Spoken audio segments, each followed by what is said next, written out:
This headline from CBC News is just crazy enough to have been written by one of Environment Minister Catherine McKenna's 24-member taxpayer-funded tweet army. Just look at this. Climate change researchers cancel expedition because of climate change. This headline from the state broadcaster is too much. It's too much CBC jammed into one headline. It's probably a form of witchcraft, like a summoning spell. Like if I say it out loud 3 times, standing in front of a mirror, David Suzuki appears in my furnace room to lecture me. But the best part, you know what the climate change in question was? A boiling ocean, rising tides, a hurricane? No. Here's what the CBC tries to make you believe happened. They say a team of scientists had to abandon an expedition through Hudson Bay because of hazardous ice conditions off the coast of Newfoundland caused by climate change. So too much ice, too far south for their liking. They ran into a bunch of ice, and so they called it climate change.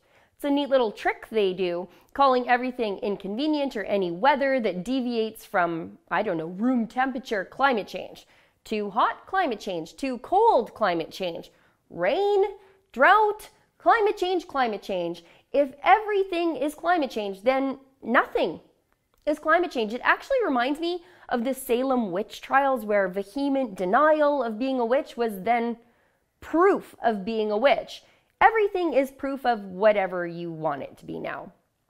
40 scientists on a 133-day-long trip to log the effects of climate change and an ever-warming Earth run into too much ice. I can't make this stuff up. And you know what else? I wanted to know what in God's name this adventure cruise of government grant vampires was going to cost me. $17 million. 17 million taxpayer dollars for them to blame everything on climate change. That's a neat racket. Call everything climate change.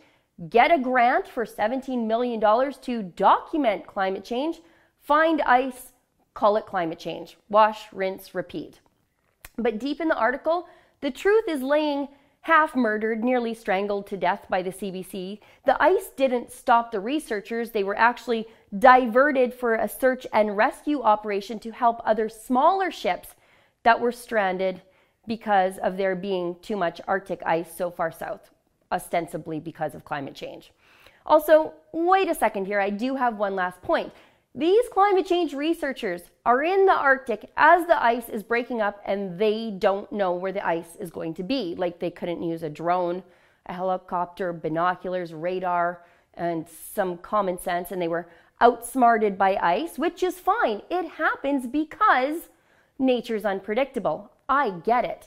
But these people, these researchers who could not accurately predict the ice conditions in the Arctic from one day to the next, want to tax me to stop changes in the weather they predict will definitely happen 50 years from now?